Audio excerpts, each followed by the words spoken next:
की गिर गए रेलवे ट्रैक पर और उनकी जान चली गई। भारतीय रेल करोड़ों की जिंदगी की रीढ़ है, लेकिन आज असुरक्षा, भीड़ और अर्थव्यवस्था की प्रतीक बन चुकी है। मोदी सरकार के 11 साल बराबर न जवाबदेही, न बदलाव, सिर्फ प्रचार।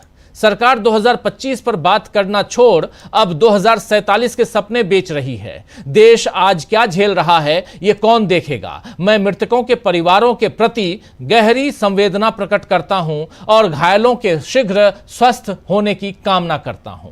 ये बात राहुल गांधी ने कही है। राहुल ने मुंबई लोकल ट्रेन में भारी भीड़ के कारण हुए एक्सीडेंट पर दुख जताया है और इसे लेकर मोदी सरकार के सामने देश की हकीकत भी बयां की है। वहीं मल्लिकार्जुन खड़गे ने भी एक बड़ी सी पोस्ट लिखी है जिसमें उन्होंने सरकार की तमाम नाकामियों को गिनाया है। आइए जरा मल्लिकार्जुन खड़गे के पोस्ट को देखते हैं। मल्लिकार्जुन खड़गे लिखते हैं कि पिछले 11 वर्षों में मोदी सरकार ने भारतीय लोकतंत्र, अर्थव्यवस्था और सामाजिक ताने बाने को गहरा आघात पहुंचाया है। बीजेपी आरएसएस ने हर संवैधानिक संस्था को कमजोर कर उनकी स्वायत्तता पर कड़ा प्रहार किया, चाहे वो जनमत चुराकर पिछले दरवाजे से सरकारें गिराना हो या एक दलीय तानाशाही शासन जबरन लागू करना हो। इस दौरान राज्यों के हकों की अनदेखी हुई है और संघीय ढांचे कमजोर हुए। समाज में नफरत, धमकी और डर का वातावरण फैलाने की कोशिश लगातार जारी है। दलित, आदिवासी, पिछड़े, अल्पसंख्यक व कमजोर वर्गों का शोषण लगातार बढ़ा है। इनके आरक्षण व बराबरी के अधिकार से वंचित रखने की साजिश जारी है।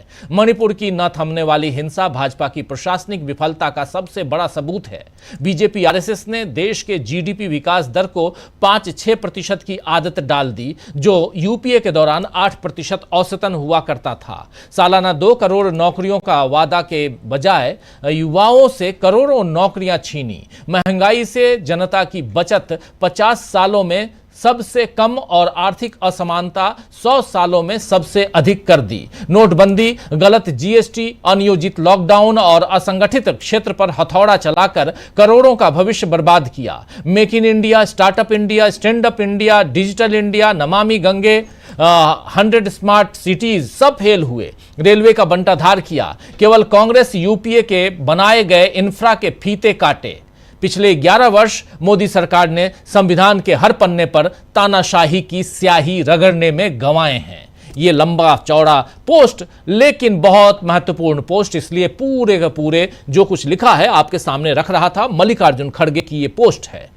अपनी इस पोस्ट में मल्लिकार्जुन खड़गे ने तमाम पहलुओं को समेट कर बता दिया है कि बीजेपी आखिर सत्ता में रहना क्यों चाहती है, किस तरह वो संविधान को खत्म करना चाहती है। इसका जिक्र आखिरी लाइन में आ गया है कि हर पन्ने पर तानाशाही की स्याही रगड़ने में गंवाए हैं इस सरकार ने, नरेंद्र मोदी की सरकार ने। हालांकि गंवाए शब्द का इस्तेमाल कर खड़गे ने बता दिया है कि बीजेपी के मंसूबे पूरे नहीं हुए हैं। उधर राहुल गांधी ने एक और ट्वीट में अब इलेक्शन कमीशन पर नया सवाल दागा है। राहुल गांधी का जो वो ट्वीट है, उस ट्वीट में राहुल गांधी लिख रहे हैं कि इलेक्शन कमीशन ऑफ इंडिया ने वोटर लिस्ट सौंप दी। ईसी ये इलेक्शन कमीशन का पहला अच्छा कदम है। क्या चुनाव आयोग कृपया यह बता सकता है कि यह डाटा डिजिटल मशीन पठनीय प्रारूप में कब तक सौंप दिया जाएगा, यानी कि डिजिटल और उसको पढ़ने योग्य जो होगा उस प्रारूप में कब सौंपा जाएगा, क्या यह बताया जा सकता है।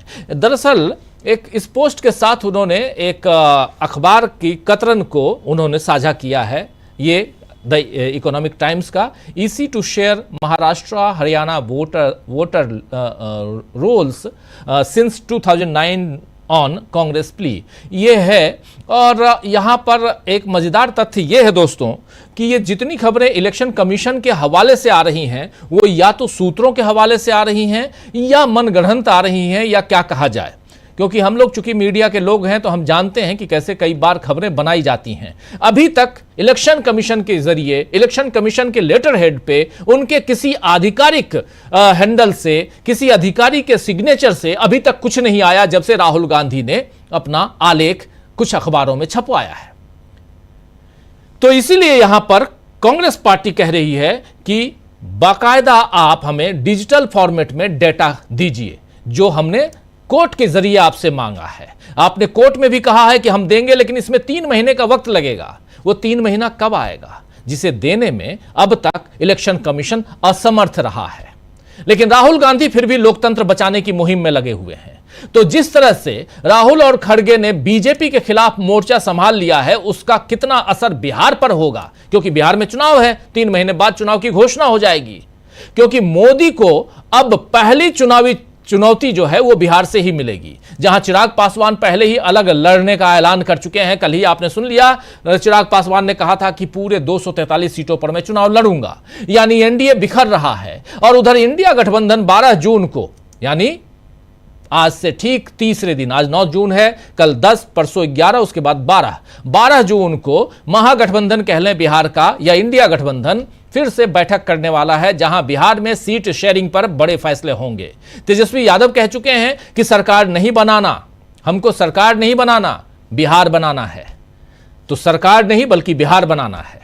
कुल मिलाकर इंडिया गठबंधन के सामने फिलहाल एनडीए के 11 साल केंद्र में और उसी एनडीए के 19 साल बिहार में राज करते हुए आप देख रहे हैं। लेकिन ये जो दबा हुआ दिख रहा है, क्या राहुल और खड़गे अब एनडीए को और दबा देंगे? इसके अलावा क्या 11 साल के जो मोदी के 11 साल के जश्न पर राहुल गांधी ने पानी फेर दिया है? एक नहीं बल्कि आज 4 ट्वीट किया राहुल गांधी ने। राहुल गांधी, मल्लिकार्जुन खड़गे, और ये तो आज ट्वीट की बात है। मगर सबसे बड़ी चीज कि ऑपरेशन सिंदूर की बात चल रही थी, घर घर सिंदूर बांटने की बात चल रही थी। जब घर घर सिंदूर बांटने वाला बलून जो है, वो गुब्बारा जो है, पहले ही फेल हो गया, तो उसके बाद एक सिंदूर का पौधा आया था। आपको याद होगा 5 जून को पर्यावरण दिवस के दिन नरेंद्र मोदी ने उस पौधे को रोपते हुए अपने बाग में, प्रधानमंत्री आवास में दिल्ली में, उन्होंने एक ट्वीट किया था और यह कहा गया कि शायद अब इस पौधे को आगे बढ़ाने की कोशिश होगी, क्योंकि सिंदूर की डिबिया जो है वो तो लोग, महिलाएं पसंद नहीं करेंगी। अब लेकिन सिंदूर को धो दिया है राहुल गांधी ने। राहुल गांधी ने अपने आलेख से यहां पर साफ साफ राहुल गांधी जब ने यह बता दिया कि चुनाव की जो पद्धति है, प्रक्रिया है, उसी में गड़बड़ी है और सबसे पहले चुनाव आयोग जी आप आइए और हमारे कुछ सवालों का ये जो 5 पॉइंट है इसका जवाब दे दीजिए। यहां से कहानी बिल्कुल बदल चुकी है। और जब इस बदली हुई कहानी में, बदली हुई सियासत में, जब नरेंद्र मोदी 11 साल का जश्न मना रहे हैं, तो क्यों थोड़ा सा फीका लग रहा है उनका जश्न? आइए इसी की चर्चा करते हैं। हमारे साथ कुछ वरिष्ठ साथी जुड़े हुए हैं, पहले उनसे आपका परिचय करवाता हूं, फिर आगे बढ़ते हैं। जरा स्क्रीन पर ले आइए, हमारे 4 वरिष्ठ साथी इस वक्त मौजूद हैं। अमलेंदु उपाध्याय जी हैं, शकील अख्तर जी हैं, प्रशांत टंडन जी हैं, सुनील शुक्ला जी हैं। आप चारों का स्वागत है, इस्तकबाल है। स्वागत इस्तकबाल आप तमाम दोस्त साथी शुभचिंतक आप सबका जो अब तक जुड़ चुके हैं उनका भी, जो जुड़ने वाले हैं उनका भी। सीधे आना चाहता हूं प्रशांत टंडन जी आपके पास। सबसे पहले जरा आपसे समझूं कि 11 साल का जश्न कितना फीका, क्यों पानी फेरता हुआ नजर आ रहा है? राहुल गांधी के जो अभी पिछले दिनों के जो क्रियाकलाप हैं राहुल गांधी के सियासी तौर पर। राजीव जी, नरेंद्र मोदी जी गुजरात के मुख्यमंत्री के तौर पर भी 3 सत्र पूरे करके आए थे और यहाँ पे उनका तीसरा इनिंग है। इन 6 इनिंग में इस वक्त वो सबसे कमजोर स्थिति में है। बतौर मुख्यमंत्री भी कभी इतने कमजोर नहीं रहे और बतौर प्रधानमंत्री भी नहीं रहे। पहली बार उनके पास मेजॉरिटी नहीं है। 240 पे अटक गए 400 पार का नारा देकर। मैं उतना पीछे नहीं जाना चाहता हूँ, लेकिन जो बड़ी बड़ी विफलताएं हैं इस सरकार की, बड़े बड़े दावे थे और विफलताएं क्या, सबसे बड़ा चीज कि राष्ट्रीय सुरक्षा, इसको लेकर बीजेपी हमेशा से एक राष्ट्रीय एजेंडा बनाती है और राष्ट्रीय सुरक्षा का खोखलापन पहलगाम में दिखाई दिया, जहां हम लोग भी गए थे। और पहलगाम में आतंकवादी आते हैं, 26 लोगों को मारते हैं, उसके बाद वो निकल जाते हैं। अभी तक वो पकड़े नहीं गए हैं। उसके बाद पाकिस्तान के साथ झड़प होती है, हम सब वाकिफ हैं। उसके बाद एक डिप्लोमेसी का दौर चलता है और उस डिप्लोमेसी में भारत पूरी तरीके से अलग थलग पड़ गया। एक भी देश का जो जिम्मेदार देश हैं, जो बड़े देश हैं, जिनकी कुछ हैसियत है दुनिया की जियोपॉलिटिक्स में, उनका बयान नहीं आया। तो ये बड़ी विफलता है, क्योंकि 11 साल हम लोगों ने देखा कि वो विश्व गुरु का एक इमेज बनाई गई वो विश्वगुरु की इमेज कहाँ चली गई। दूसरी बड़ी विफलता कि एकमात्र जो बड़ा विधेयक इस सरकार लेकर आई वक्फ बिल का, उसको जेपीसी को देना पड़ा जी। अब उसके बाद वो सुप्रीम कोर्ट में अटक गया। मणिपुर बार बार वायलेंस हो रही, फिर वहां वायलेंस है। मोदी साहब उसको कंट्रोल कर ही नहीं पाए। राष्ट्रपति शासन लगाया, उसके बाद भी वो कंट्रोल नहीं हो रही। एक बड़ा दावा किया जाता है जी इकोनॉमी का, कि चौथी बड़ी इकोनॉमी हम बन गए। जरा दर्शकों को थोड़ा रिसर्च करना चाहिए, हम लोगों को, सबको, पत्रकारों को भी, कि जीडीपी पर कैपिटा जीडीपी यानी हमारी जेब में क्या आ रहा है और प्रति व्यक्ति कितना कंट्रीब्यूशन इस इकोनॉमी में, यानी रोजगार, कृषि, उद्योग, इन सब का कंट्रीब्यूशन कितना है प्रति व्यक्ति। राजीव जी 143वां स्थान है 194 में देश का, भारत का। जीडीपी हमारी जो है $3000 के आसपास है। जो नंबर 1 पे है वो लक्समबर्ग है, वो $1,41,000 है। अमेरिका की $90,000 है और हमारी $3,000 भी नहीं है, 3,000 से भी कम है। ये पर कैपिटा जीडीपी का स्थिति है। 194 देशों में 143वां स्थान है। प्रेस फ्रीडम और संविधान की क्या बात करें। आप देखिए किस तरीके से यूट्यूब चैनल बंद किए गए, किस तरीके से बोलने की आज़ादी पर कॉमेडियन से लेकर लोक गायिका तमाम लोगों के ऊपर मुकदमे, जेल, ये सब हो रहा है। इसी संविधान के ऊपर, संविधान के मुद्दे पर बीजेपी का 400-300 पार का नारा फेल हो गया था।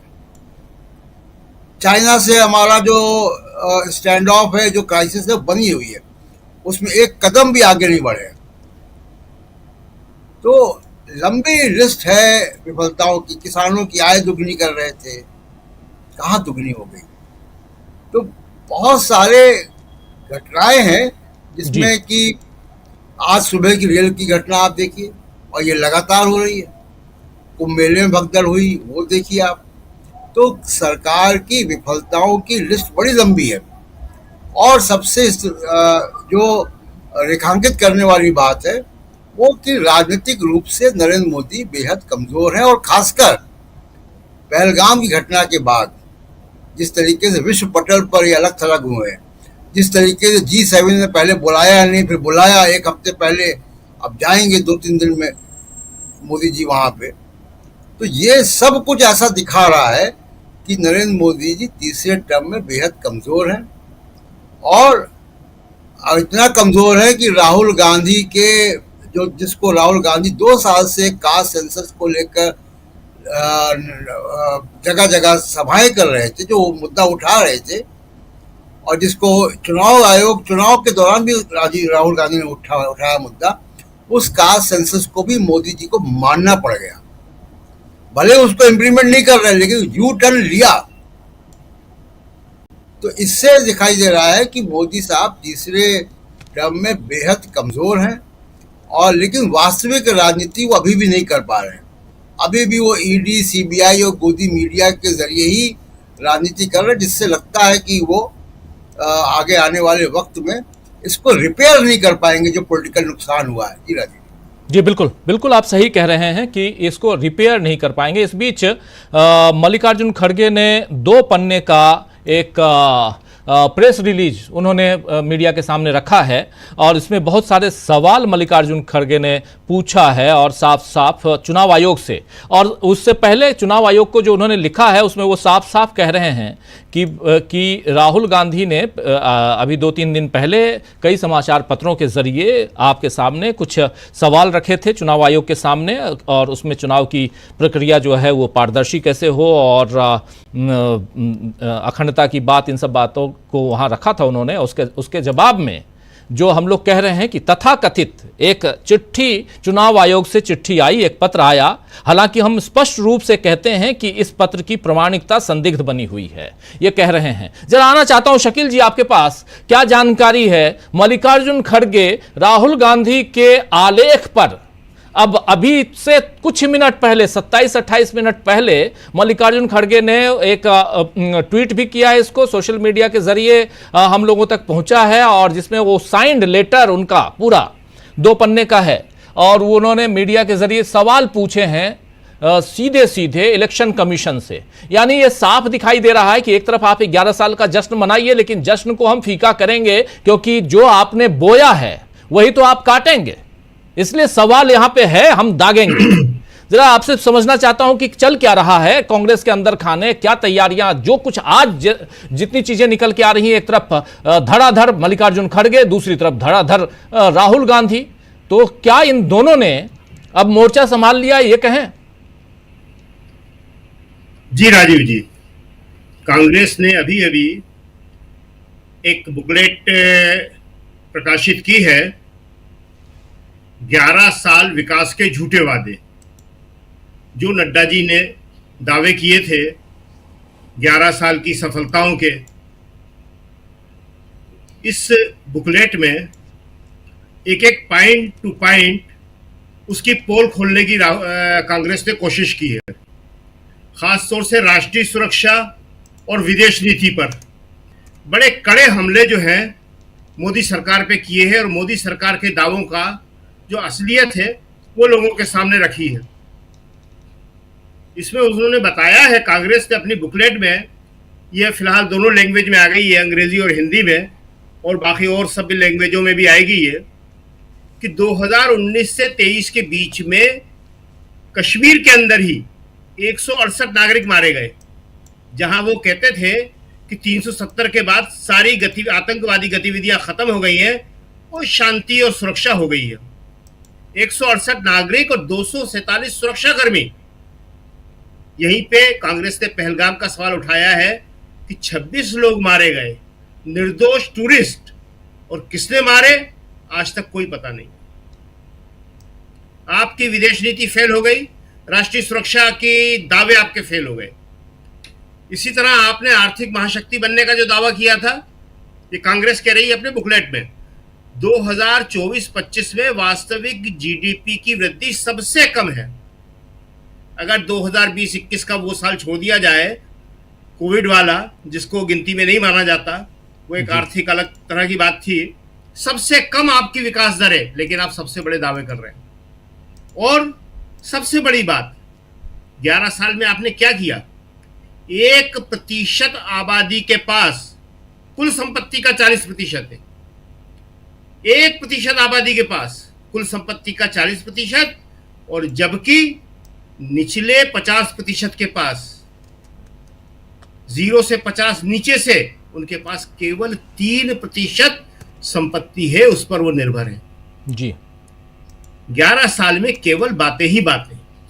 अभी आपने बताया, राहुल के ट्वीट का आप जिक्र कर रहे थे अभी आप, कि जिसमें राहुल गांधी ने कहा कि 2025 की बात नहीं करते हैं, ये 2047 की बात करते हैं।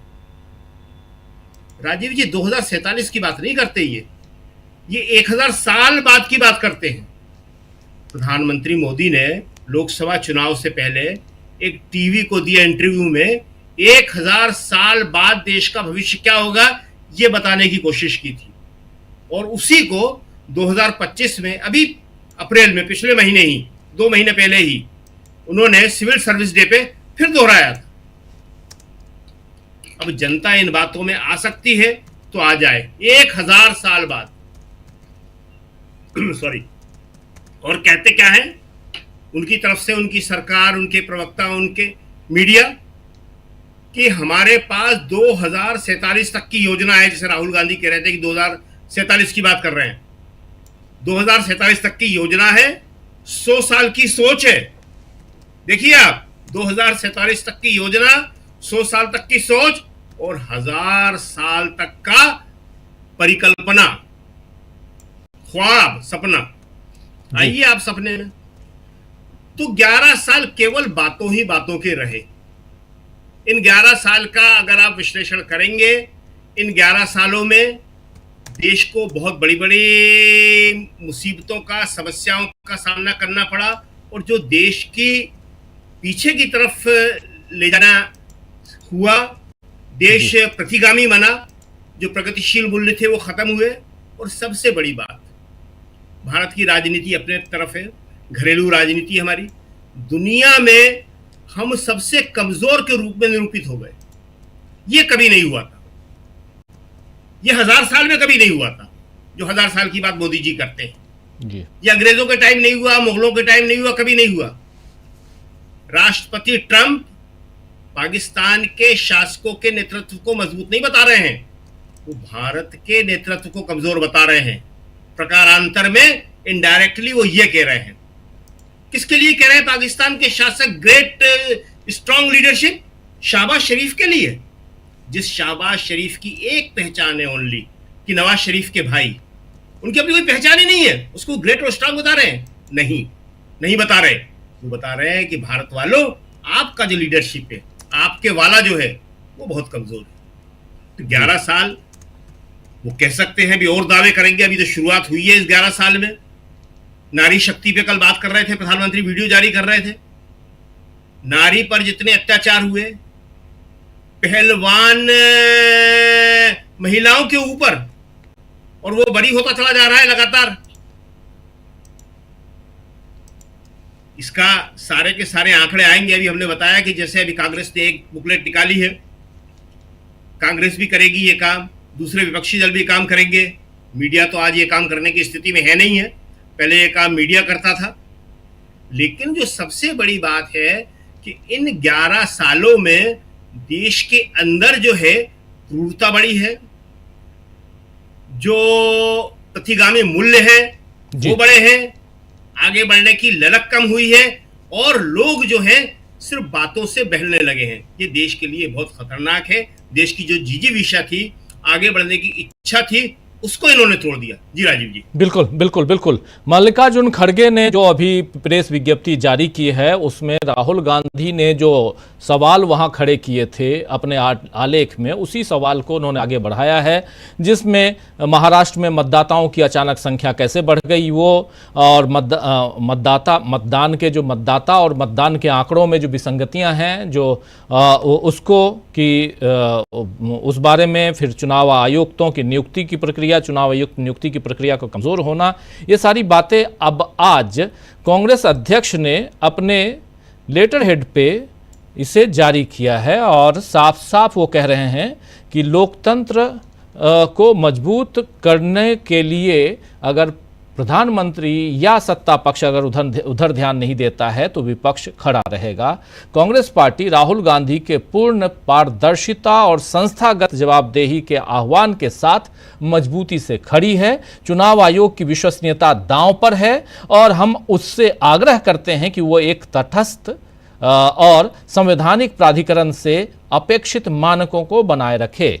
भारत के नागरिक जवाब के हकदार हैं, हमारे लोकतंत्र की अखंडता इसकी मांग करती है।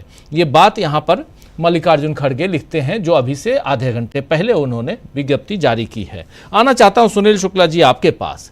आज जश्न का माहौल बीजेपी में, 11 साल पूरे, और वह 1 साल तीसरे कार्यकाल का, मोदी जी के तीसरे कार्यकाल का, लेकिन उस जश्न के माहौल पर इतने सारे सवाल विपक्ष की तरफ से, कांग्रेस पार्टी की तरफ से, और उससे 2-3 दिन पहले राहुल गांधी का आलेख, जिसको आज आगे बढ़ाते हुए और एक बात यहां पूछते हुए कि आखिर आपने जो अभी 2 दिन पहले जो आपकी कोई चिट्ठी दिखाई दी थी मीडिया के जरिए, वो बिना हस्ताक्षर के, और उस की विश्वसनीयता अभी संदिग्ध बनी हुई है, ये लिख रहे हैं मल्लिकार्जुन खड़गे। जो बात हम लोग कह रहे थे वही बात यहां दोहराते हुए, कैसे देखा जाए सुनील शुक्ला जी? और सबसे बड़ी चीज यहां पर एक सवाल ये भी कि इन सब पे नरेंद्र मोदी की जो अभी तक की जो कहते हैं ना कि हर साल हम मजबूत होते हुए जा रहे हैं, वो भले वो फील कर रहे हों, लेकिन क्या 11 साल में, आज की तारीख में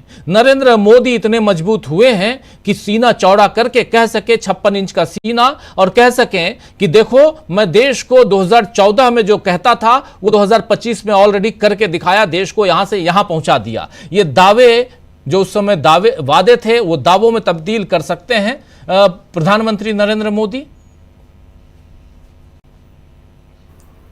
धन्यवाद राजीव जी। आपने कहा कि जश्न का माहौल है, क्या उस जश्न का एहसास आपको हो रहा है? आप इस देश के एक जिम्मेदार नागरिक हैं, कोई ऐसा नागरिक आपको? बीजेपी में मुझे कोई एक लड्डू का दाना नहीं दिया कोई। नहीं, अगर आपको मिल जाता, लड्डू का दाना मिल जाता तो आप जिसमें शामिल हो जाते? नहीं नहीं, बिल्कुल नहीं होते। ये लगता कि हमने 11 साल, इसीलिए तो नहीं दिया। फिर सवाल इस बात का है कि हम इस देश के नागरिक हैं, सरकार जो दावे कर रही है उसका एहसास हमको भी तो होना चाहिए। अगर हम ये कहते हैं कि हम तीसरी, पांचवी, चौथी अर्थव्यवस्था हो गए, तो एक नागरिक के रूप में क्या उसका एहसास हमको नहीं होना चाहिए? अगर आप ये कहते हैं कि हमारी अर्थव्यवस्था का आकार बहुत बढ़ गया, तो क्या इसका लाभ आम नागरिक को नहीं मिलना चाहिए? क्या पिछले 11 वर्षों में कोई ऐसी संवैधानिक संस्था है जो एक सामान्य नागरिक आजादी को लेकर के बहुत गंभीर हो, या उसकी कार्रवाई बहुत सुदृढ़ तरीके से दिखाई पड़ी हो? किसी भी संवैधानिक संस्था को मजबूत होते हुए आप देखते हैं? जो व्यक्ति की जरूरतें हैं, शिक्षा और स्वास्थ्य, उस क्षेत्र में कोई सुधार होता हुआ आप देखते हैं? क्या समान नागरिकों को इस बात का एहसास है? ये दोनों ही सेवाएं उन समान नागरिकों को बहुत ही उचित दर पर और जब चाहे तब, जहां चाहे तहां वहां मिल जा रही हैं? क्या इस देश की आंतरिक सुरक्षा को लेकर के एक तरह का जो वातावरण बनाया गया था उसका एहसास लोगों को है? क्या जो हिंसक घटनाएं हैं, आपराधिक घटनाएं हैं, उनमें कोई उल्लेखनीय कटौती में हो गई? किस बात के लिए आप पिछले 11 सालों को आप याद करेंगे? अगर आप केवल इवेंट मैनेजमेंट के लिए आप याद करते हैं, निश्चित रूप से 11 साल का कोई जवाब नहीं है। लेकिन अगर आप यह कह रहे हैं कि पिछले 11 वर्षों में इस देश की कोई ऐसी संस्था हो जिसके ऊपर इस देश का नागरिक आंख बंद करके भरोसा कर रहा हो कि कोई नहीं है, एक सिस्टम है, एक संस्थाएं हैं जो हमारी देखभाल कर रही है।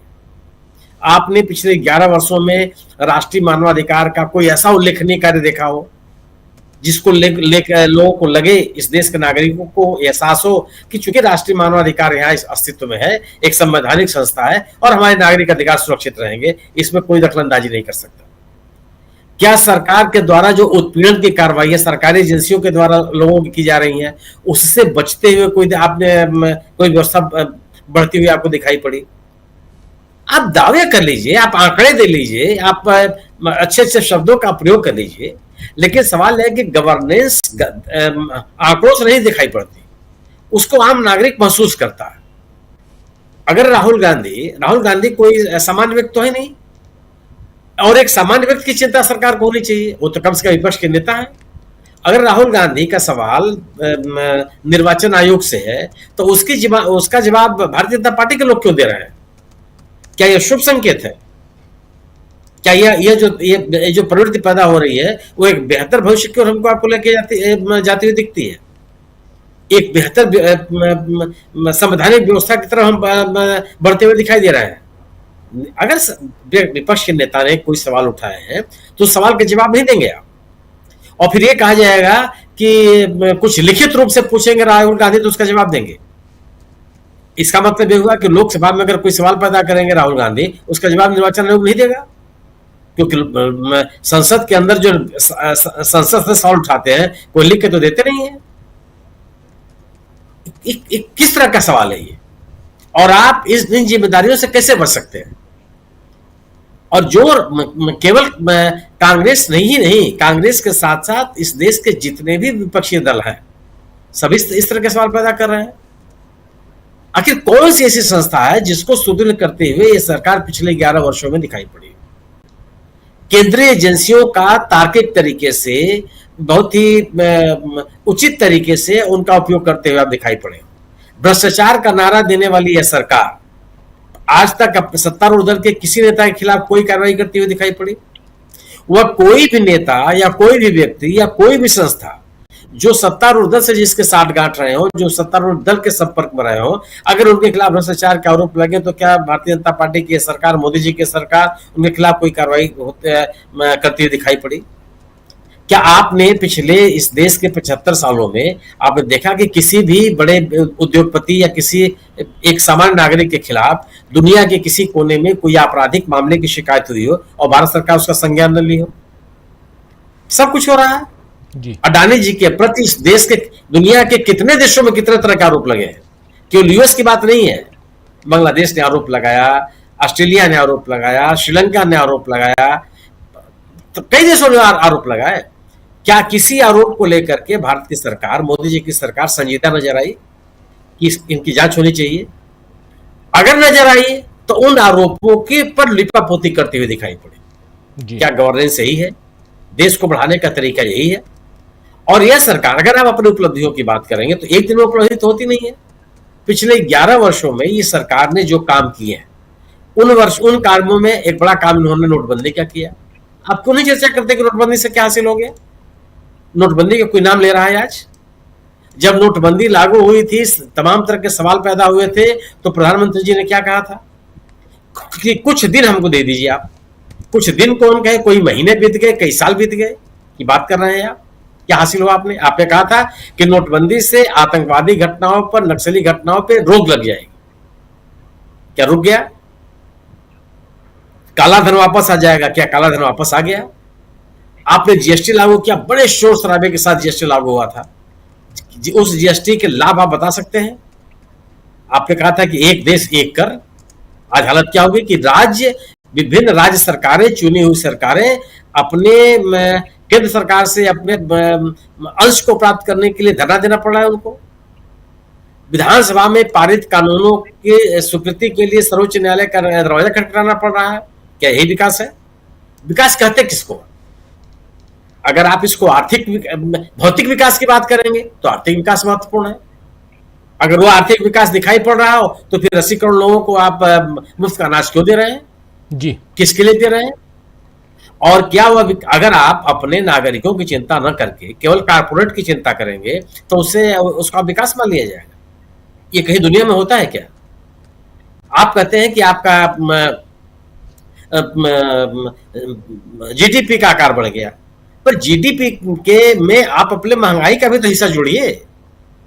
अगर पिछले सालों में कोई चीज 100 रुपए की बिक रही थी, आज वह 200 रुपए की बिक रही है, तो चीज तो एक ही है। उसकी मात्रा थोड़े बढ़ गई, उसके उपभोगकर्ता थोड़े बढ़ गए, उसकी पहुंच सामान्य लोगों तक थोड़े पहुंच गई। हाँ, लेकिन निश्चित रूप से जो चीज 100 रुपए की होती थी वो 200 रुपए की हो गई जी। तो वो महंगाई है, वह कोई लोगों को लाभ देती हुई व्यवस्था नहीं है। तो भौतिक उपलब्धियां आपके पास है नहीं। इस देश का किसान आंदोलन पे उतारू है, उसकी उपज की उसकी कीमत नहीं मिल रही है, मजदूरों को रोजगार नहीं मिल रहा है, पढ़े लिखे युवाओं को रोजगार नहीं मिल रहा है, शिक्षण संस्थाओं, कई शिक्षण संस्थाएं हैं जो बनने के कगार पर है। जो शिक्षण संस्थाएं हैं उनमें जो उनकी स्वीकृत संख्या है विद्यार्थियों की, वो भर नहीं रही है। कौन सी चीज आप हासिल कर ले रहे हैं? और अगर आप सॉफ्ट पावर की बात करें तो क्या आप नैतिक रूप से मौजूद हो गए, आपके आदर्श बहुत अच्छे हो गए, संवैधानिक मूल्यों के प्रति आपकी आस्था बहुत अच्छी हो गई, न्यायिक संस्थाओं को आप मजबूत करते हुए दिखाई पड़ रहे हैं। कौन सी ताकत बढ़ गई जिसके लिए लेकर के पिछले 11 साल को का जश्न मनाया जाए? आप अपनी पीठ ठोकते रहिए, आप अपने नैरेटिव बनाते रहिए, लेकिन अगर उपलब्धियों को सामान्य नागरिक एहसास नहीं करता तो उपलब्धियां बेमानी है। बिल्कुल, चाहे वैचारिक हो चाहे भौतिक हो। और पिछले 11, हाँ, एक समूह है, हो सकता है कि भक्तों की एक संख्या है जो बहुत इन बिंदुओं को लेकर के वो सहमत हो सकते हैं, लेकिन सामान्य जनमानस जो सहमत है उसको लेकर के उसके मन में बहुत ही प्रशंसा के शब्द है, ऐसा नहीं है। और बिना लोगों की प्राथमिक जरूरतों को पूरा किए आप किसी प्रगति और किसी विकास या किसी उपलब्धि को आप सत्यापित नहीं कर सकते। यह तभी मान्य होगा जब आम आदमी उसको महसूस करे। विकास के लिए कोई परिभाषा नहीं गढ़ी जाती, उपलब्धियों के लिए कोई साफ साफ दिखाई पड़ती है, लोग उसको महसूस करते हैं। लेकिन पिछले 11 साल में ऐसा कुछ भी नहीं हुआ जिसको सामान्य नागरिक स्वतः अपने आप महसूस करे। जी जी बिल्कुल, बिल्कुल आप सही कह रहे हैं। जरा आना चाहता हूं अमलेंदु जी आपके पास, आप इस 11 साल को कैसे देखते हैं? और 11 साल नरेंद्र मोदी अपने हिसाब से जो वादे करें, दावे करें, जो भी करें, लेकिन उस पर जब कांग्रेस की तरफ से जो सवाल किए जा रहे हैं वो यहाँ पर कितना जायज दिखाई देता है, कितना उचित ठहरता है? राजीव जी, अगर एक लाइन में कहा जाए तो 11 साल देश बेहाल, एक लाइन में सिर्फ यही कहा जा सकता है। और हर मोर्चे पर देश बेहाल है। सिर्फ राजीव जी महंगाई का सवाल नहीं है, राष्ट्रीय सुरक्षा का सवाल नहीं है, रोजी रोटी रोजगार का सवाल नहीं है, कोई क्षेत्र ऐसा नहीं है जिसमें देश बेहाल ना हुआ हो। लेकिन हाँ, एक क्षेत्र जरूर है, मोदी जी की विदेश यात्राएं जो है एक प्रधानमंत्री के तौर पे, उसमें देश बहुत खुशहाल है। तमाम देशों में मोदी जी के जो है वो शो हुए हैं, उस मामले में देश बहुत खुशहाल है, क्योंकि भारत का जो है जगह जगह मोदी मोदी जो है वो प्रायोजित कार्यक्रम हुए। तो एक काम यही कहा जा सकता है। 2014 में राजीव जी जब मोदी जी प्रधानमंत्री बने थे, उस समय जो आटे का भाव था वो 21 रुपए किलो था, और आज जो है वो 45 रुपए से लेकर 50 रुपए तक पहुंच रहा है। दूध 32 रुपए था जो 70 रुपए पहुंच रहा है। तो ये जो जीडीपी बढ़ी है, जिसका बताया जा रहा है जीडीपी बढ़ी है, तो इसी हिसाब से जीडीपी बढ़ने के हिसाब से फिर क्या ये दाम के राशि थोड़ा मिला लिया जाए, मालूम पड़ जाएगा कि क्या स्थिति है मोदी जी के आने के बाद, देश कितना खुशहाल हुआ है। तो कुल मिलाकर राजीव जी अगर देखा जाए तो 11 साल में देश पूरी तरीके से बदहाल हुआ है। रोजगार के मसले पर बहुत बुरी स्थिति है। 70 सालों में ऐसी बुरी स्थिति रोजगार के मसले पर कभी नहीं रही। यहाँ स्थिति इतनी खराब हुई कि सरकार ने वो रोजगार के आंकड़े देना ही बंद कर दिए। अब आप सरकार के पास आंकड़े ही नहीं है कि रोजगार कितना है और बेरोजगार कितने हैं। तो ये इस सरकार की स्थिति है। चूंकि आप कुछ सवाल पूछिए तो उनके पास डाटा नहीं होता है। वैसे उन्होंने डाटा फ्री कर दिया है, ये भी बताते हैं। और जो डाटा फ्री किया था राजीव जी, वो तमाम कंपनियां थी, बंद हो गई, और डाटा भी जो है जिसने फ्री किया था वो उसका डाटा लगातार महंगा होता चला रहा है। वहां भी मोनोपोली आ गई, और अब उनके भी पिताश्री जो है आ गए हैं, उनको भी दे दिया गया है उसका स्पेक्ट्रम, अब वो भी आ जाए यहाँ। तो अब ये और मोनोपोली बढ़ रही है। तो कुल मिलाकर राजीव जी देखा जाए, अडानी का साम्राज्य बढ़ रहा होगा, अंबानी का साम्राज्य बढ़ रहा होगा, मोदी जी के और 2-4 मित्रों का साम्राज्य बढ़ रहा होगा, लेकिन आम आदमी की जेब राजीव की भारी होती चली जा रही है। और आप किसी से भी अगर पूछिए कि 2014 में उसकी जो बचत थी, क्या वो बैंकों में बची है? आपकी आवाज कहीं दूर चली जा रही है जी अमलेंदु जी।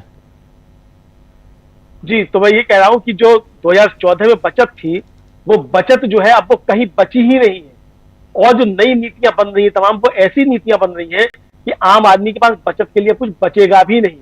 तो ये देश जो है, मोदी जब तक रहे तब तक रहे, खुश रहे, ऐसी तरीके से संसाधनों का दुरुपयोग करते रहे जैसे कर रहे हैं। अच्छी बात यह है कि अभी तक 129 देश ने 29 यात्राएं खुद की थी। अब उन्होंने कुछ सांसदों को भी जो है लगभग आधा, मतलब 50 के आसपास सांसदों को, उनको भी विदेश यात्राएं करा दी हम टैक्स पेयर्स के पैसे पे, तो बधाई है उनको। लेकिन कुल मिलाकर राजीव जी देश की स्थिति खराब है, आम आदमी बहुत परेशान है, और मुझे लगता है कि 78 सालों में आजादी के बाद इतना बुरा कालखंड जो है 10 वर्षों का, वो नहीं बीता होगा ये जितने मोदी जी के बीते। जी जी बिल्कुल बिल्कुल आप सही कह रहे हैं कि इतने 75-78 साल में ऐसा बुरा कार्यकाल, और उसमें भी नरेंद्र मोदी के 11 साल का जो कार्यकाल है, इसकी समीक्षा हम कर रहे हैं और ज़रूरत भी है कि इसकी समीक्षा की जाए। लेकिन उससे ज़्यादा ज़रूरी ये है कि जो सवाल कांग्रेस पार्टी की तरफ से उठाए जा रहे हैं, उन सवालों का आखिर जवाब कौन देगा? क्या इलेक्शन कमीशन जवाब देगा? और ये सवाल यहाँ जब उठाए गए हैं, चाहे राहुल गांधी की तरफ से और अब कांग्रेस के दूसरे नेताओं की तरफ से भी, और आज तो मल्लिकार्जुन खड़गे भी सामने आ गए, वो भी राहुल गांधी की बातों को आगे बढ़ाते हुए इलेक्शन कमीशन से उन्हीं सवालों को उन्होंने आधिकारिक तौर पर पूछ लिया है। लेकिन जवाब कब आएगा, और क्या यहाँ से थोड़ा इलेक्शन कमीशन और थोड़ा बीजेपी यानी नरेंद्र मोदी की सरकार ये फंसते हुए नजर आते हैं? प्रशांत टंडन जी। देखिए, एक बड़ी तब्दीली जो मोदी जी के तीसरे टर्म में हुई है, वो ये है कि अब संवैधानिक रूप से देश में नेता प्रतिपक्ष है। ये एक बड़ी उपलब्धि है, ये जनता की उपलब्धि है। ये राहुल गांधी या कांग्रेस पार्टी की उपलब्धि अकेले की नहीं है। और इसी वजह से सवाल अब खड़े हो रहे हैं। बहुत सारे सवाल जो मुखरता से नहीं खड़े होते थे, अब वो सवाल उठते हैं। और अब राहुल गांधी को राइट ऑफ नहीं कर सकते आप। जैसे पहले कर दिया करते थे। तो अब आप हमला करते हैं राहुल गांधी पे, लेकिन आप राहुल गांधी को इग्नोर नहीं कर सकते क्योंकि वो नेता प्रतिपक्ष है। जी दूसरी बड़ी बात यह है कि लोकसभा के अंदर और लोकसभा के बाहर अब एक इंडिया गठबंधन नाम की एंटिटी है जो कि बहुत मजबूत है। ठीक है, अभी चुनाव आयोग और ब्यूरोक्रेसी, पुलिस, इन्फोर्समेंट डायरेक्टरेट और एक गोदी मीडिया, ये मोदी साहब के खेमे में है और मजबूती के साथ है। जी लेकिन क्योंकि नेता प्रतिपक्ष है, अब क्योंकि अब दूसरा मीडिया भी है, तो अब सवाल तो बड़े होंगे और सवाल लगातार होंगे। दूसरी जो सबसे बड़ी अहम बात है राजीव जी, जो भविष्य का इतिहास लिखेगा, जिसपे पाकिस्तान के साथ जो सीज फायर हुआ है और जिसकी घोषणा अमेरिका ने की है, कभी भी, अभी शकील जी 1000 साल की बात कर रहे थे, 1000 साल तक इतिहास इसको माफ नहीं करेगा। ये बहुत बड़ी ऐतिहासिक भूल मोदी जी ने की है उस वक्त, और बार बार ये बस सवाल खड़ा होगा कि हमारी सेनाओं के पास एक मौका था, इसको गंवा दिया गया, और उसकी घोषणा भी अमेरिका पहले करता है। तो ये एक ऐतिहासिक भूल है जो मोदी साहब कर बैठे हैं। और अगर ये मीडिया इंडिपेंडेंट होता राजीव जी यहाँ पे, तब तक तो मोदी जी के इस्तीफे का दबाव बन चुका होता।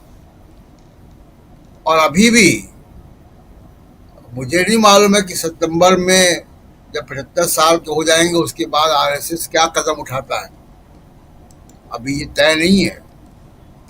लेकिन जिस तरीके से कास्ट सेंसस की घोषणा हुई है और उसका आउटकम जो है 2029 के बाद आएगा, उसका जो टाइमलाइन है वो काफी कुछ कह रहा है। एक बात राजीव जी मैं कहना चाहता हूँ कि जो आर्थिक उन्नति की बात होती है, हम सब ने वो दौर देखा है मनमोहन सिंह का। जी अभी सुनील जी भी बात कर रहे थे ये कि देखिए, अगर आर्थिक उन्नति हो रही तो हमारे आपके जीवन में उसका असर दिखना चाहिए। मनमोहन सिंह के समय में जो आर्थिक बदलाव हुए, हर व्यक्ति के जीवन में उसकी एक दस्तक आई, चाहे वो मनरेगा के माध्यम से गांव तक आई, चाहे वो राइट टू फूड से आई, जो अभी तक जारी है, मोदी जी भी उसको फॉलो कर रहे हैं। और जिस तरीके से ग्लोबल इकोनॉमी से भारत का कनेक्ट हुआ, तमाम अचानक ब्रांड दिखने लगे, जिन ब्रांड को हम लोग टीवी या मीडिया में देखते थे, वो ब्रांड हमारे बाजारों में आए, हमारे लोगों को अपॉर्चुनिटीज मिली, तमाम एकदम से कॉर्पोरेट एक्सपेंशन हुआ, लोगों की तनख्वाह लाखों में होने लगी। ये जो बदलाव समाज में आया, जिनकी छुट्टियां मसूरी नैनीताल होती थी, उनकी छुट्टियां थाईलैंड सिंगापुर होने लगी। ये जो बदलाव आया है, जो किराए के मकान में रह रहे थे उनके फ्लैट हो गए, जिनके पास बजाज स्कूटर था उनके पास कार आ गई। ये जो बदलाव मनमोहन सिंह के समय विजिबल था, मोदी साहब इस बदलाव को क्यों नहीं ला पाए? क्यों हमको नहीं दिखाई दे रहा है? स्मार्टफोन भी आ गया था मनमोहन सिंह के समय। जी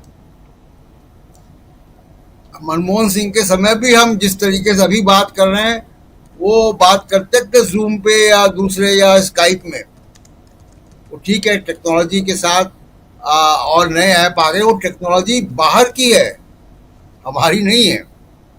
तो मेरा कहने का मतलब है कि अगर बड़े आर्थिक उपलब्धियां हैं तो उसका हमारे आपके जीवन में तुरंत असर दिखाई देना चाहिए, जैसा कि मनमोहन सिंह के समय दिखाई दिया।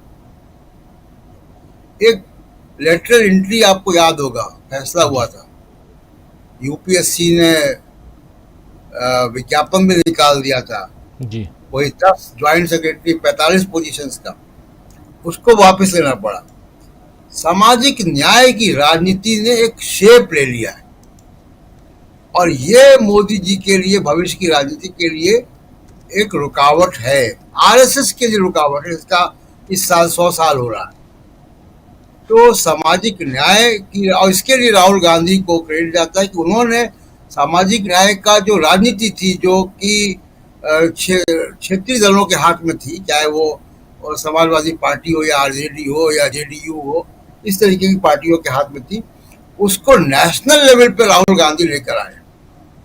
तो अब ये नई चुनौतियां हैं, और फिर से मैं कहूंगा कि सीज फायर और उसकी घोषणा अमेरिका के द्वारा पाकिस्तान के साथ सीज फायर, वो भी तब जब हमारी सेनाएं बेहतर कर रही थी, हमारी सेनाओं के एडवांटेज में थी, उनकी उपलब्धियां थी और आगे और बड़ी उपलब्धियां हो सकती थी। वो सीज फायर भविष्य का इतिहास कभी मोदी जी को इसके लिए माफ नहीं करेगा। जी बिल्कुल बिल्कुल, आप सही कह रहे हैं। बहुत सारी बातें और पिछले 11 साल का लेखा जोखा, लेकिन उसके साथ साथ आज दिन भर के घटनाक्रम पर भी हम बात कर रहे हैं। जरा एक बार जल्दी से आना चाहता हूं शकील जी आपके पास दोबारा, कांग्रेस की रणनीतियों पे ज़रा बात कर लें। 11 साल में कांग्रेस, और ये पहला ऐसा मौका है 3 बार के चुनाव में कि विपक्ष का नेता मौजूद है अब सदन में। लोकसभा की बात कर रहा हूँ, 2 बार तो विपक्ष के नेता का, और उसमें भी हमने देखा, हालांकि थे हमारे अधीर रंजन चौधरी साहब थे, लेकिन और खड़गे साहब भी थे, लेकिन इस बार जो है वो एक मजबूत नेता नज़र आता है, क्योंकि 100 सीटें तो उनकी अपनी पार्टी की हैं। उसके अलावा सबसे बड़ी चीज़ है कि 240 सीटों पर समेट दिया, ये भी एक मजबूती है। लेकिन इन सब के से इतर आज दिन भर के घटनाक्रम में जो एक प्रहार कांग्रेस की तरफ से हुआ है, उसके क्या मायने हैं, ज़रा आपसे समझना चाहता हूं। कांग्रेस की क्या स्ट्रेटेजी है कि आज के ही दिन ये सारा प्रहार किया जाए, और उसमें एक तरफ बीजेपी के ऊपर, कांग्रेस बीजेपी की सरकार यानी नरेंद्र मोदी की सरकार के ऊपर, और दूसरी तरफ इलेक्शन कमीशन के ऊपर भी। राजीव जी, आपने इलेक्शन कमीशन की बात करी, ये बहुत ही महत्वपूर्ण बात है।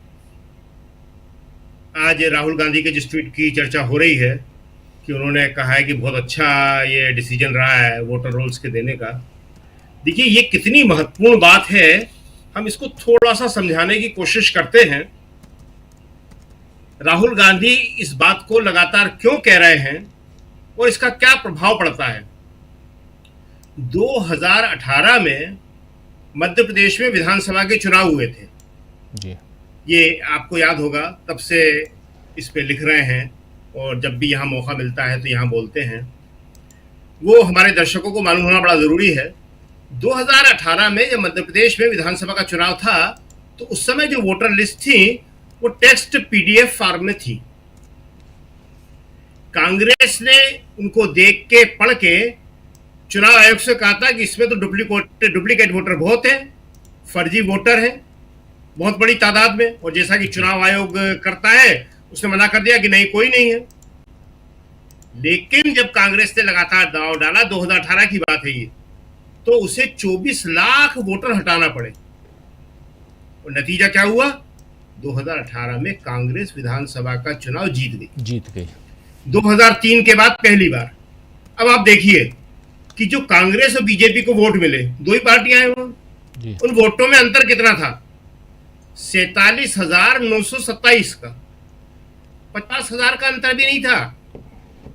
24 लाख वोटर हटाए थे। अगर वो 24 लाख वोटर नहीं हटाए जाते तो क्या होता। और उसके बाद से ही वो जो है एक्सेल फॉर्मेट के बदले, डिजिटल फॉर्मेट के बदले एक ऐसे पीडीएफ फॉर्मेट में ले आई वोटर लिस्ट को जिसे एक्सेल फॉर्मेट में बदलना लगभग असंभव है। आपको याद होगा, महाराष्ट्र चुनाव से पहले हमने बहुत बातें करी इसके बारे में जी। हमारे पास ये भी जानकारी आई थी जो बाद में सही निकली कि अदर पार्टीज का एक्सेस हो रहा है उन वोटर लिस्ट में। महाराष्ट्र की फाइनल वोटर लिस्ट जारी नहीं हुई थी। उसके बाद कांग्रेस ने इस बारे में सवाल उठाया।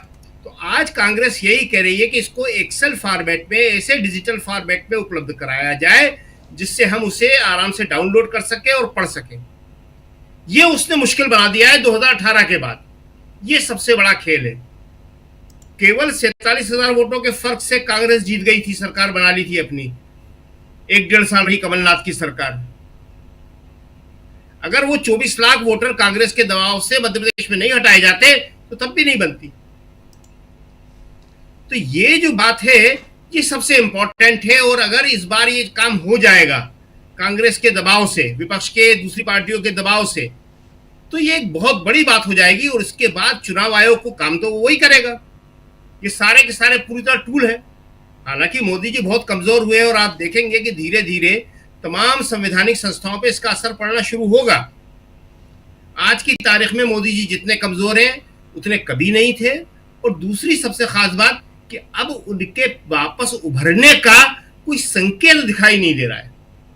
केवल एक गोदी मीडिया उनके साथ है, लेकिन गोदी मीडिया की विश्वसनीयता को वॉशिंगटन पोस्ट ने पूरी तरह तबाह कर दिया। आप आज देख रहे होंगे वॉशिंगटन पोस्ट हिंदी अनुवाद आ गया है, पूरे पेज का है उसका, देख तो जी, फुल पेज। हमारे ख्याल में वो शब्द होंगे करीब करीब 5-6 हजार से ज्यादा वर्ड होंगे, वो उसका पूरा हिंदी अनुवाद आ गया है। तो वो सब जगह पढ़ा जा रहा है, और उसमें उसने एक एक चैनल का नाम लेके कि किसने क्या किया, किसने क्या किया, और फिर उसके बाद किस बेशर्मी के साथ कौन सा एंकर ये कह रहा है कि हमने देश का ज्यादा नुकसान नहीं किया। अरे देश का तुमने नुकसान नहीं किया, सबसे ज्यादा नुकसान किया हमारी सेना बढ़त पे थी।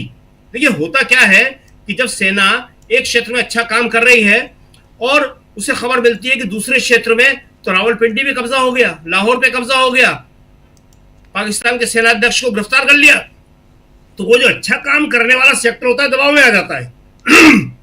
आप तो याद ये कीजिए कहना शकील जी बस जोड़ रहा हूं इसमें, याद कीजिए कि सेना अध्यक्ष ने यह कहा था कि हमारा 15% समय फर्जी खबरों के लिए, उसको फेक है ये साबित करने के में 15% टाइम गया, 15% टाइम कम नहीं होता।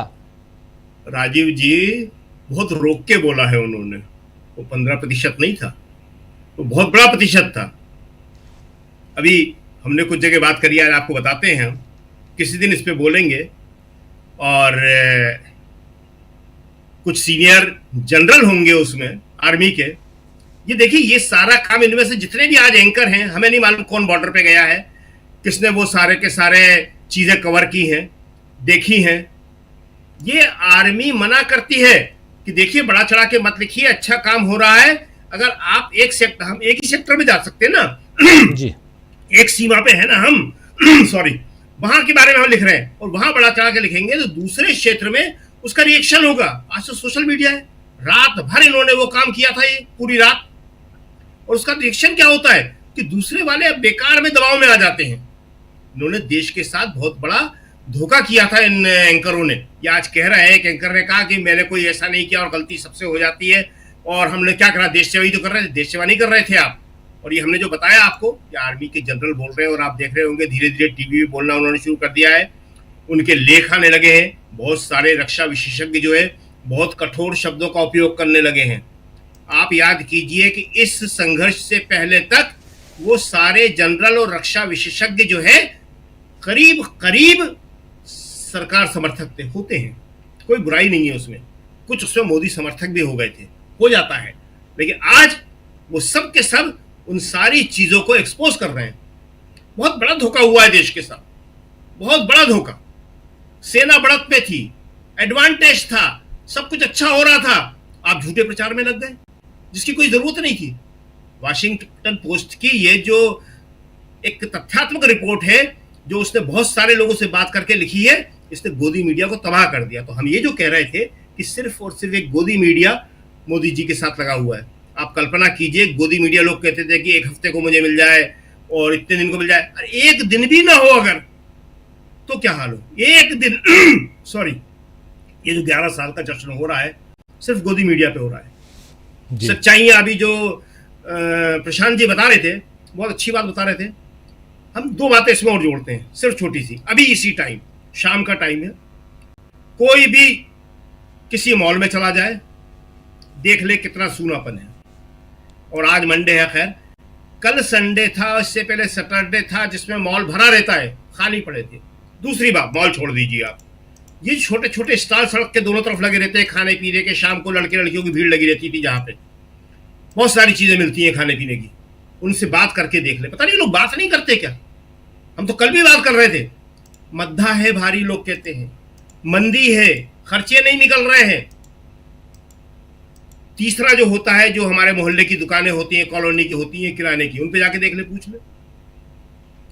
लोगों के पास पैसा नहीं है, बाजार बिल्कुल बंद पड़ा हुआ है, मद्दा पड़ा हुआ है। ये जो बात अभी कर रहे थे प्रशांत जी, ऑफिसों के अंदर जो है बॉटल में पानी आने लगे थे वाटर के जो है सबसे अच्छी किस्म का पानी ऑफिस में आने लगा था। चाय के वो लग गए थे, मशीनें लग गई थी, फ्री कॉफी की मशीनें लग गई थी, सब हट गए हैं। इन्हें मालूम क्या है, जो कैंटीन की सब्सिडी खत्म हो रही है ऑफिसों की, जी मुझे मालूम ही नहीं है कुछ ना, मालूम जो है तो बताना नहीं चाहते। लोगों की जेब में पैसा है नहीं बिल्कुल भी। इतना अनिश्चित आर्थिक भविष्य कभी देश में नहीं रहा। अभी हमने जो बताया ना आपको कि 1% जो है 50% लोगों के पास, 50 आधे लोगों के पास देश के सिर्फ 3% संपत्ति पर निर्भर है वो, जी, और 1% आबादी 40% पर।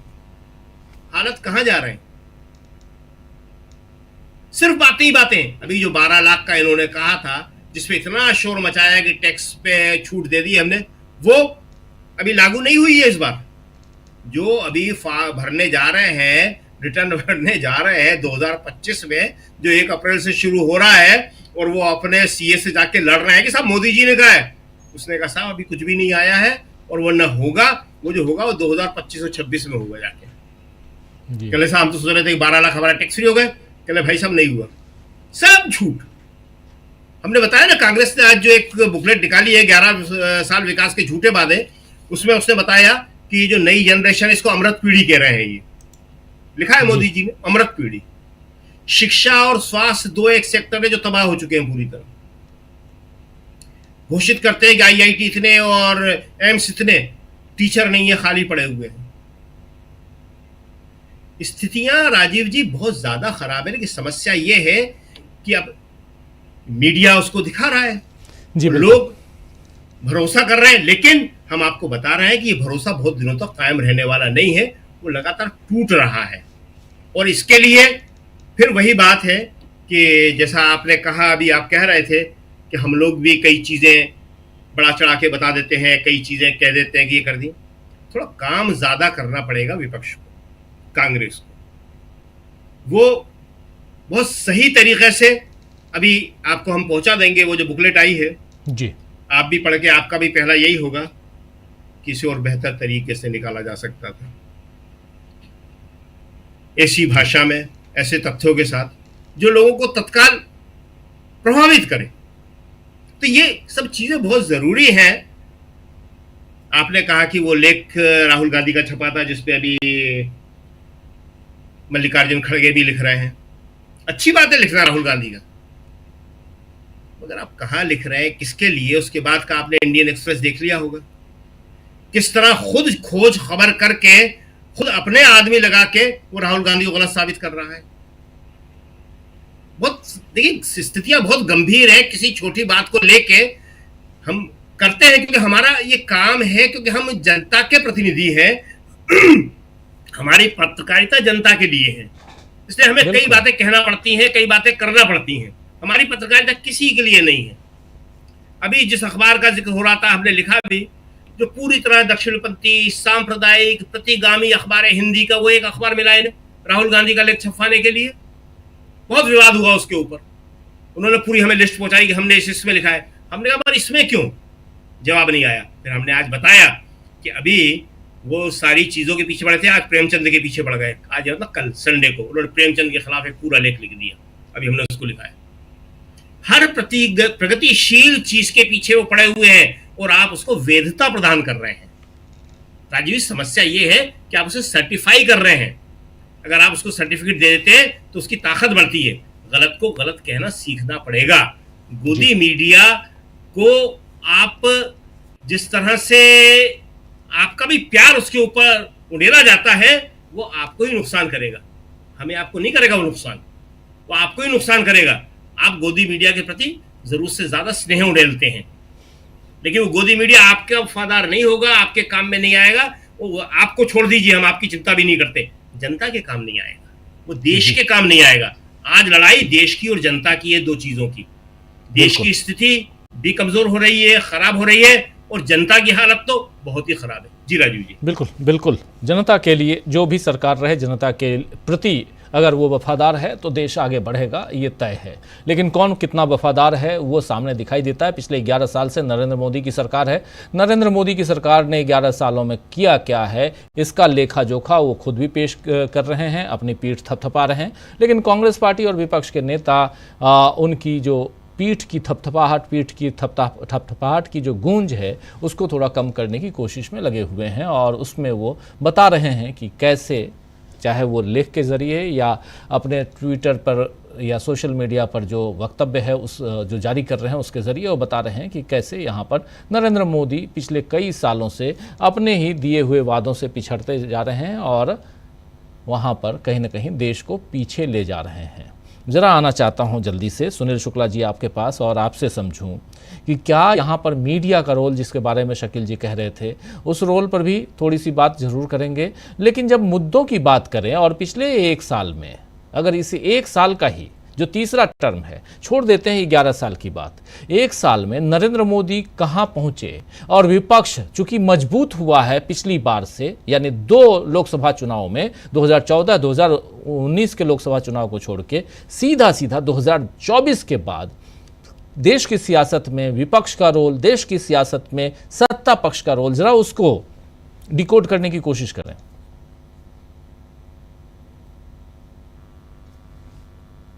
कम से कम विपक्ष की जो जिम्मेदारी है वो उसका निर्वाह करता हुआ नजर आ रहा है। सरकार के खिलाफ या लोगों के बीच में सही तथ्यों को रखना विपक्ष की जिम्मेदारी है। यह काम कम से कम विपक्ष, खासतौर से कांग्रेस पार्टी, इस जिम्मेदारी का निर्वाह करते हुए दिखाई पड़ रही है, गंभीरता से दिखाई पड़ रही है। तमाम तरह के बेबुनियाद आरोप लगाने, तरह तरह के चरित्र हनन की कोशिश करने, में डिमीन करने, उनकी प्रतिष्ठा को प्रभावित करने की कोशिशों के बावजूद राहुल गांधी ने कभी अपनी बात को छोड़ा नहीं। जो भी उन्होंने बात कही उस बात पे अड़े रहे, और उन्होंने अपनी बातों को भी तथ्यपरक तरीके से रखा। जो निर्वाचन आयोग को लेकर के उनके सवाल है वो बेमानी सवाल नहीं है, उन्होंने आंकड़ों के साथ उन बातों को कहा है। आपको उन आंकड़ों, जो बातें उन्होंने कही है उसका खंडन करना है। आप केवल ये इस बिना पर आप इस आलोचना से नहीं बच सकते कि नहीं राहुल गांधी की तो आदत हो गई है इस तरह के आरोप लगाने की। अरे राहुल गांधी जो बात कर उसकी बात तो करो। राहुल गांधी ने जब ये जीएसटी लागू हो रहा था तभी उन्होंने कहा था कि ये देश हित में नहीं है, इसके लिए देश तैयार नहीं है, और आज बात सही साबित हो रही है कि नहीं हो रही है। जब डिमोनेटाइजेशन हुआ था तभी राहुल गांधी ने उसकी खिलाफत की थी कि यह देश के हित में नहीं है। आज लोगों के सामने है कि नहीं है वो। जब कोरोना की स्थिति आई थी उस दौरान जो सरकार के अभियान चल रहे थे उस समय राहुल गांधी ने चेतावनी दिया था कि पूरी दुनिया में कोरोना को लेकर हलचल मची हुई है और हम लापरवाह बने हुए हैं, आखिर उसका परिणाम आप भुगते कि नहीं भुगते।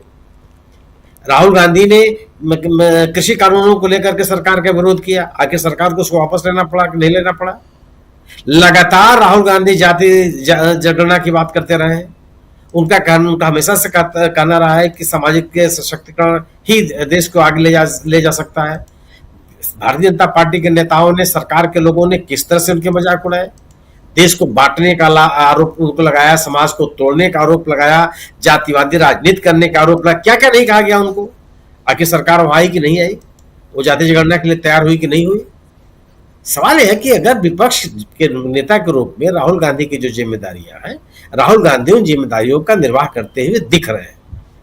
आप सरकार उससे सहमत हो या न सहमत हो, सरकार के सहमत होने का सवाल नहीं है, लोग उससे कितने सहमत है असहमत है। तो लोग तो राहुल गांधी को सुन रहे हैं। राहुल गांधी का कोई भी ऐसा बयान नहीं है जो सोशल मीडिया पर उसको अपलोड किया जाता हो और उसको बड़ी संख्या में देखने वाले, पढ़ने वाले लोग न मिलते हो। आइए सबसे बड़ा आंकड़ा है। और राहुल गांधी ने चीजों को बड़े तथ्यात्मक तरीके से रखा। आप राहुल गांधी से असहमत हो सकते हैं, लेकिन जो तथ्य वो रख रहे हैं, अगर आप उसमें दम नहीं है, उसमें कोई तर्क नहीं है, वो बेमानी है, तो आप उसके बारे में बता दीजिए। राहुल गांधी ने पूरे महाराष्ट्र के चुनाव का विश्लेषण कर दिया। जो बात कर रहे हैं कि साहब 4 महीने में इतने वोटर बढ़ गए, आप कहीं कि नहीं बढ़ गए, कह पा रहे हैं क्या आप? वो जिन विधानसभा क्षेत्रों का नाम ले रहे हैं और वहां बता रहे हैं किस तरह से वहां मतदान कराया गया, आप उसे खंडन कर दीजिए कि नहीं हुआ। यह करने से तो काम नहीं चलेगा ना कि चूंकि आप चुनाव हार गए हैं इसलिए आप इस तरह की बातें कर रहे हैं।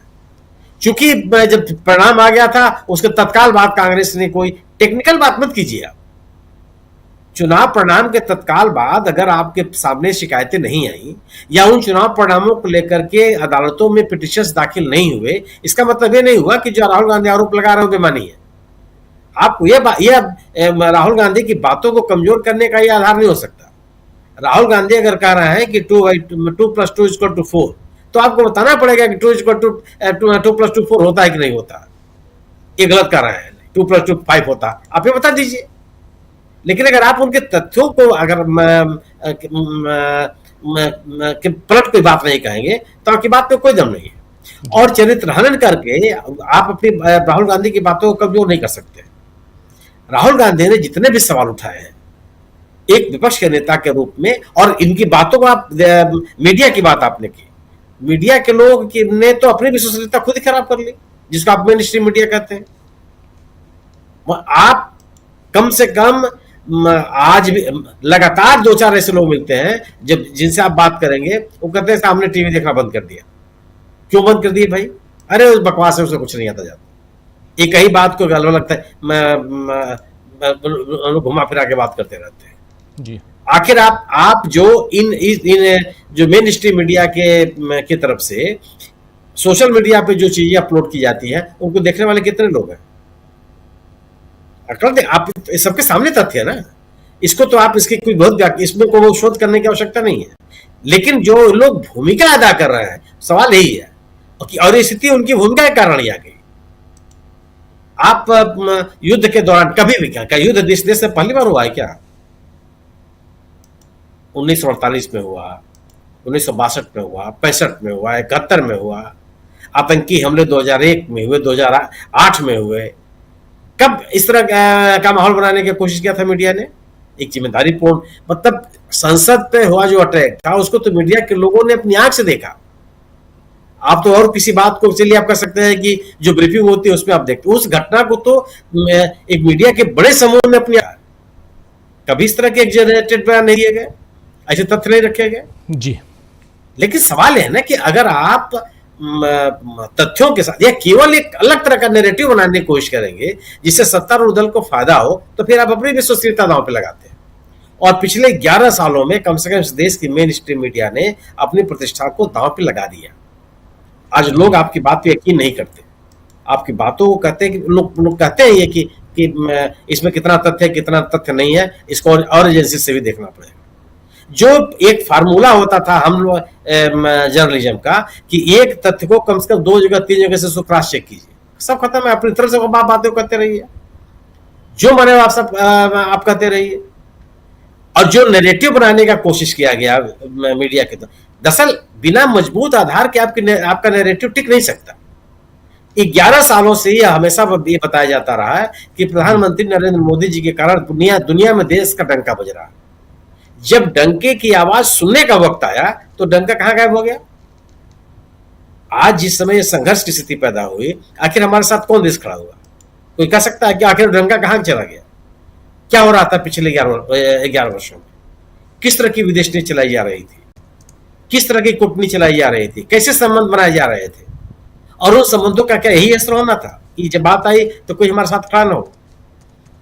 ये आप G7 की आपने बात कही, क्या ऐसा हुआ क्या? इस जब से G7 में भारत आमंत्रित किया जा रहा है डॉक्टर मनमोहन सिंह जी के जमाने से, मनमोहन सिंह जी की भी लगभग 5 बार उस बैठक में शामिल हुए, क्या ये हुआ कि 1 हफ्ता पहले आमंत्रण मिला हो अब और भारत जैसे देश को?